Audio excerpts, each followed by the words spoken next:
আমরা কথা বলছি মোহাম্মদপুর থানা আহ্বায়ক।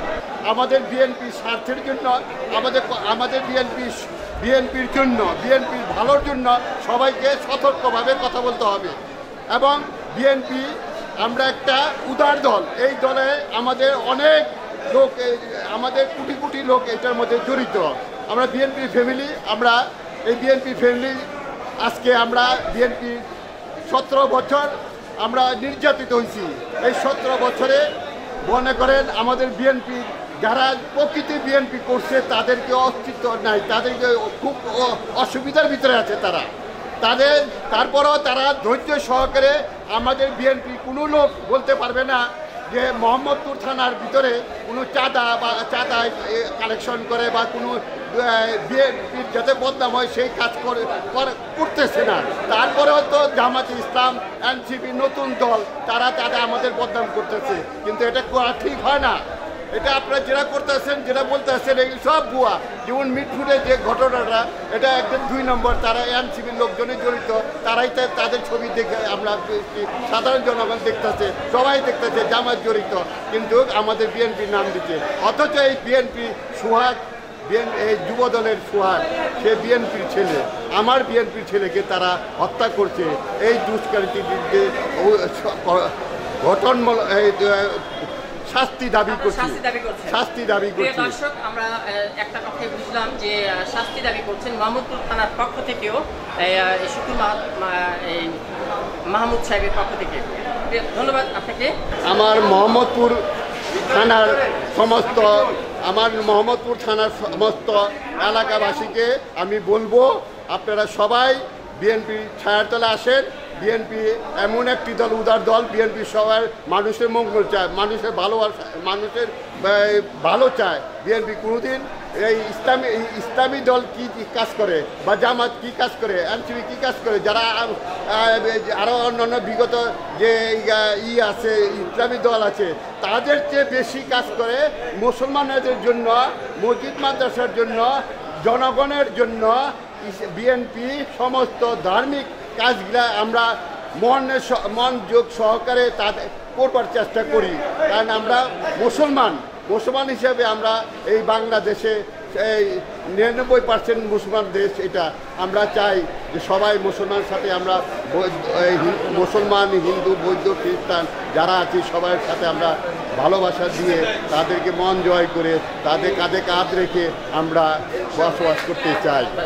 এবং আমরা এই মোহাম্মদপুরবাসী, আমার মোহাম্মদপুর থানার সমস্ত লোকদেরকে আমি ধন্যবাদ জানাই যে আমার সাথে তারা আছে, এবং তাদের এই ভালোবাসা পেয়ে আমি আজকে মোহাম্মদপুর থানার আহ্বায়ক হয়েছি। আপনারা দোয়া করবেন মোহাম্মদপুরবাসী, আমি যেন সুস্থ থাকি, সবল থাকি, এবং আমার অ্যাক্টিং চেয়ারম্যান তারেক রহমানের জন্য দোয়া করবেন, বেগম খালেদার জন্য দোয়া করবেন, আমার প্রেসিডেন্ট শহীদ জিয়াউর রহমানের জন্য আপনারা আল্লাহর কাছে দোয়া চাবেন, তাকে যেন বেহেশত নসিব করে। এই বলে আমার বক্তব্য শেষ করছি। আসসালামু আলাইকুম। সুপ্রিয় দর্শক, ঢাকা মহানগর উত্তর বিএনপি আয়োজিত পল্লবী থানা কমিটি সেন্টারে যৌথ মত বিনিময় সভা অনুষ্ঠান অনুষ্ঠিত হয় 16 জুলাই 2025 বিকেল 3 ঘটিকায়। উক্ত অনুষ্ঠানটি সভাপতিত্ব করেন ঢাকা মহানগর উত্তর বিএনপি আহ্বায়ক, ঢাকা 16 আসন সংসদ সদস্য পদপ্রার্থী আমিনুল হক। বিশেষ অতিথি হিসেবে উপস্থিত ছিলেন ঢাকা মহানগর উত্তর বিএনপি সদস্য সচিব মোস্তফা জামান, এবং বিশেষ অতিথি হিসেবে উপস্থিত ছিলেন ঢাকা মহানগর উত্তর বিএনপি যুগ্ম আহ্বায়ক এবিএম রাজ্জাক, এবং উপস্থিত ছিলেন বিশেষ অতিথি হিসেবে ঢাকা মহানগর উত্তর বিএনপি যুগ্ম আহ্বায়িকা ফেরদৌসী আহমেদ মিষ্টি, এবং ছিলেন আরো বিভিন্ন নেতৃবৃন্দ। উক্ত অনুষ্ঠানে বিশেষ অতিথি হিসেবে উপস্থিত ছিলেন ঢাকা মহানগর উত্তর বিএনপি সদস্য ও ঢাকা সিটি কর্পোরেশন 2 নং ওয়ার্ড সাবেক কাউন্সিলর সাজ্জাদ হোসেন মোল্লা, এবং উপস্থিত ছিলেন ঢাকা মহানগর উত্তর পল্লবী থানা বিএনপি আহ্বায়ক কামাল হোসেন খান। এখানে আমন্ত্রিত অতিথি যারা ছিলেন তাদের মধ্যে ঢাকা মহানগর 26টি থানার বিভিন্ন বিএনপি আহ্বায়ক ও যুগ্ম আহ্বায়ক, বিভিন্ন নেতৃবৃন্দ ছিলেন, এবং ওয়ার্ড পর্যায়ের নেতৃবৃন্দ ছিলেন। যেমন আমরা দেখতে পাচ্ছি 2 নং ওয়ার্ড বিএনপি কাউন্সিলর সাজ্জাদ হোসেন মোল্লা, এবং উপস্থিত ছিলেন ঢাকা মহানগর উত্তর বিএনপি, উপস্থিত ছিলেন ঢাকা মহানগর উত্তর পল্লবী থানা 2 নং ওয়ার্ড বিএনপির সভাপতি গোলাম মুস্তফা মাস্টার, 2 নং ওয়ার্ড বিএনপি সাধারণ সম্পাদক মোহাম্মদ মামুন, ছাত্রদল যুবদল নেতৃবৃন্দ। প্রিয় দর্শক, চলুন আমরা নিয়ে যাচ্ছি পুরো অনুষ্ঠানে, থাকবেন আমাদের সাথে। আমি ছিলাম আপনাদের সাথে শাহ আলম সম্রাট, রিপোর্টার এমসিবি টিভি।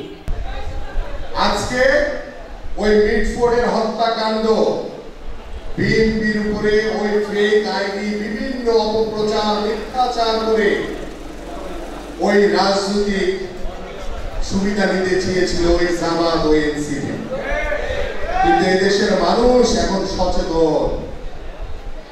ইতিমধ্যে প্রমাণ হয়ে গেছে যে ওই হত্যাযজ্ঞের সাথে বিএনপির কোনো হাত ছিল না, কোন নেতা কর্মী ছিল না, বরং যাকে হত্যা করা হয়েছে সে আমাদের বিএনপির যুব দলের একজন কর্মী ছিল। আমরা তো আপনাদের ব্যানার উপরে ব্যানার লাগাই না, কিন্তু আপনাদের এত ভয় কিসের? আপনারা এত সাহস কোথায় পান যে আপনারা আমাদের ব্যানার পোস্টারের উপরে আপনাদের পোস্টার লাগান? আমি আহ্বান করব, ভবিষ্যতে যদি এই ধরনের কোন কর্মকাণ্ডের সাথে আপনারা জড়িত থাকেন, আমরা কিন্তু ব্যবস্থা নিব আপনাদের বিরুদ্ধে। আমরা কাউকে ছাড় দিয়ে কথা বলবো না। দেশের জনগণের স্বার্থে আপনারা আপনাদের নিজেদের স্বার্থ রক্ষার জন্য সকালে একটা বলেন, বিকালে আরেকটা বলেন, সারাদিন শুধু দাড়ি টুপি লাগিয়ে আপনারা শুধু মিথ্যাচার করেন। আমরা ইসলামী মূল্যবোধ নিয়ে কথা বলি, আমরা এদেশের মানুষের ইসলামী মূল্যবোধকে সম্মান করি, কিন্তু আপনারা এদেশের মানুষের সাথে রীতিমতো প্রতারণা করা শুরু করে দিয়েছেন।